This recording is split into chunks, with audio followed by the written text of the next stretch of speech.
नमस्कार दोस्तों अगर आपको सनराइजर्स हैदराबाद और गुजरात टाइटंस के बीच खेला गया आईपीएल 2025 का 19वां और सांसें रोक देने वाला सबसे रोमांचक महामुकाबला पसंद आया हो तो इस वीडियो को आप एक लाइक जरूर करें। इस वीडियो का लाइक टारगेट 400 लाइक है, तो इस वीडियो को आप दिल से लाइक जरूर करें। दोस्तों, आईपीएल 2025 के 19वें और एक और सबसे रोमांचक महामुकाबले में आईपीएल इतिहास की दो सबसे बड़ी टीमें एक दूसरे से भिड़ी। इस बार पैट कमिंस की सनराइजर्स हैदराबाद के सामने शुभमन गिल की गुजरात टाइटंस की टीम खड़ी थी। इस रोंगटे खड़े कर देने वाले महामुकाबले में गुजरात के कप्तान शुभमन गिल ने टॉस जीता और पहले गेंदबाजी का फैसला लिया और हैदराबाद की टीम को पहले बल्लेबाजी के लिए आमंत्रित किया।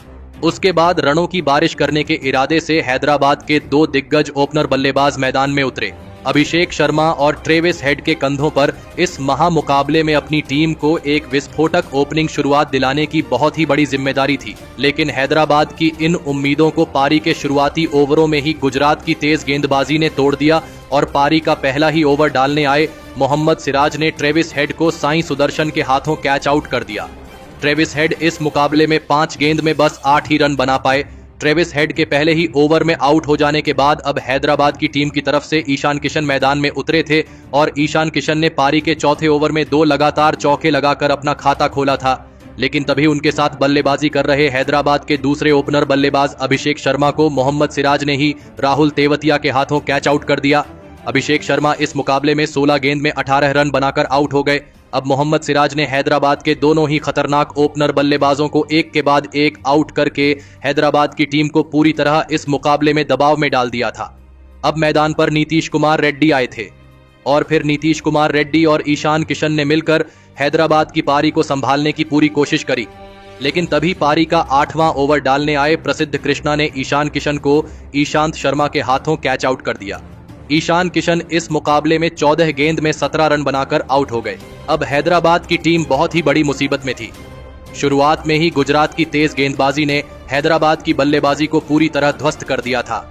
अब मैदान पर हेनरी क्लासेन आए थे और फिर यहां से हेनरी क्लासेन और सेट हो चुके नीतीश कुमार रेड्डी ने एक महत्वपूर्ण साझेदारी अपनी टीम के लिए बनानी शुरू कर दी, जहां पर हेनरी क्लासेन इस मुकाबले में लाजवाब बल्लेबाजी कर रहे थे। पारी के 13वें ओवर में तो हेनरी क्लासेन ने राशिद खान को एक चौका और एक शानदार छक्का लगा दिया था।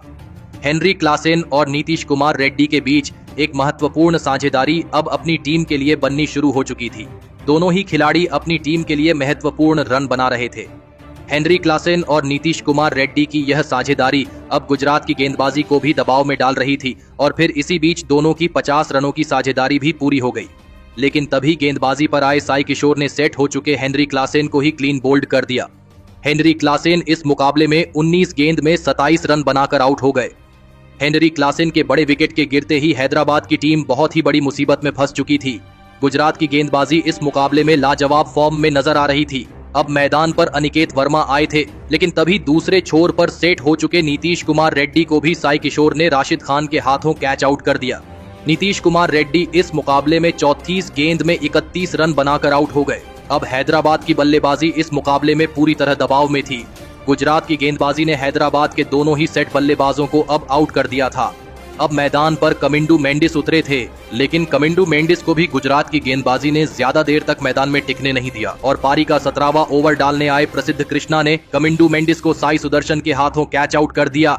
कमिंडू मेंडिस इस मुकाबले में 5 गेंद में बस 1 ही रन बना पाए। अब हैदराबाद की टीम ने अपने 6 बल्लेबाजों को खो दिया था। दबाव पूरी तरह हैदराबाद की बल्लेबाजी पर साफ दिख रहा था। अब मैदान पर हैदराबाद के कप्तान खुद पैट कमिंस आए थे और पैट कमिंस ने आते ही एक शानदार चौका लगाकर अपना खाता खोला था।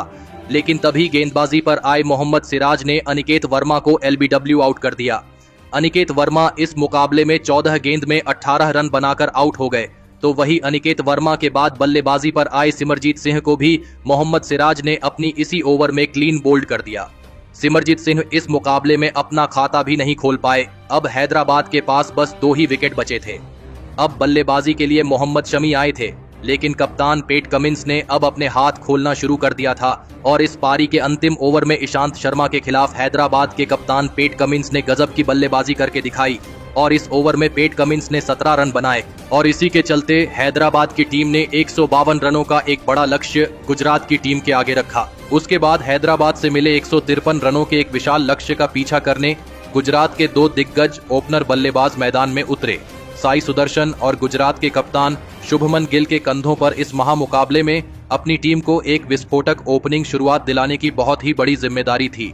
लेकिन पारी के तीसरे ही ओवर में गुजरात की इन उम्मीदों को हैदराबाद की तेज गेंदबाजी ने तोड़ दिया और गेंदबाजी पर आए मोहम्मद शमी ने साई सुदर्शन को अनिकेत वर्मा के हाथों कैच आउट कर दिया। साई सुदर्शन इस मुकाबले में 9 गेंद में 5 रन बनाकर आउट हो गए। साई सुदर्शन के शुरुआती ओवरों में ही आउट हो जाने के बाद अब गुजरात की टीम की तरफ से जोस बटलर मैदान में उतरे थे, लेकिन जोस बटलर को हैदराबाद की तेज गेंदबाजी ने मैदान में ज्यादा देर तक खड़ा भी नहीं होने दिया और गेंदबाजी पर आए कप्तान पैट कमिंस ने जोस बटलर को हेनरी क्लासन के हाथों कैच आउट कर दिया। जोस बटलर इस मुकाबले में अपना खाता भी नहीं खोल पाए। शुरुआत में ही अब गुजरात की टीम ने अपने दो बहुत ही बड़े बल्लेबाजों को एक के बाद एक खो दिया था। इस मैदान पर बल्लेबाजी करना इतना भी आसान नहीं था, लेकिन अब बल्लेबाजी के लिए वॉशिंगटन सुंदर आए थे। लेकिन वॉशिंगटन सुंदर ने मैदान में उतरते ही अपने हाथ खोलना शुरू कर दिया था और पारी के छठे ओवर में समरजीत सिंह को 2 चौके और 2 शानदार छक्के लगाकर अपना खाता खोला था। अब यहां से सेट हो चुके कप्तान शुभमन गिल के साथ मिलकर वॉशिंगटन सुंदर ने एक महत्वपूर्ण साझेदारी अपनी टीम के लिए बनाना शुरू कर दिया था और फिर पारी का 8वां ओवर जीशान अंसारी डालने आए और उनका स्वागत गुजरात के कप्तान शुभमन गिल ने एक शानदार चौके से किया। देखते ही देखते वॉशिंगटन सुंदर और कप्तान शुभमन गिल के बीच एक लाजवाब 50 रनों की साझेदारी भी पूरी हो गई। अब दबाव हैदराबाद की टीम पर दिखने लगा था। विकेट लेकर ही हैदराबाद की गेंदबाजी इस मुकाबले में अब वापसी कर सकती थी, लेकिन कप्तान शुभमन गिल और वॉशिंगटन सुंदर की यह जोड़ी अपनी साझेदारी को लगातार मजबूत करती जा रही थी, जिस वजह से अब हैदराबाद की टीम पर बहुत ही ज्यादा दबाव दिखने लगा था।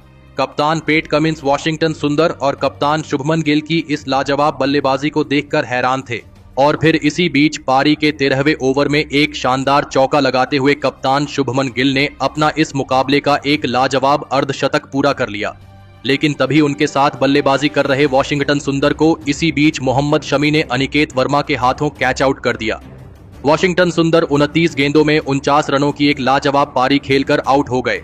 वॉशिंगटन सुंदर के एक बड़े विकेट के बाद हैदराबाद की इस मुकाबले में जीत की उम्मीद अब जग चुकी थी, लेकिन अब बल्लेबाजी के लिए शेरफन रदरफोर्ड आए थे और शेरफन रदरफोर्ड ने आते ही एक लाजवाब चौका लगाकर अपना खाता खोला था।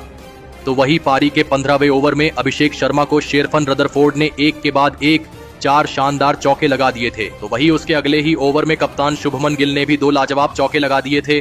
अब यह मुकाबला हैदराबाद के हाथ से पूरी तरह निकल चुका था, क्योंकि आखिरी 4 ओवरों में गुजरात की टीम को सिर्फ 12 ही रन बनाने थे और फिर अंत में शेरफन रदरफोर्ड और कप्तान शुभमन गिल की इस लाजवाब बल्लेबाजी की बदौलत गुजरात की टीम ने हैदराबाद की टीम को 7 विकेट से मात देकर एक बड़ा कारनामा करके दिखाया। दोस्तों, गुजरात की टीम ने हैदराबाद की टीम को इस महामुकाबले में गेंदबाजी से लेकर बल्लेबाजी में भी करारी शिकस्त दे दी।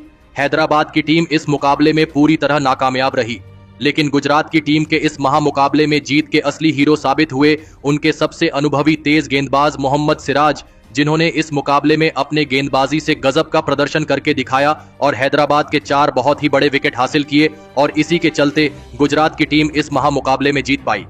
तो दोस्तों, आप मोहम्मद सिराज की इस अद्भुत मैच जीताने वाली गेंदबाजी के लिए उन्हें 10 में से कितने अंक देना चाहेंगे? आप अपनी राय नीचे कमेंट में देना बिल्कुल भी ना भूलें। धन्यवाद।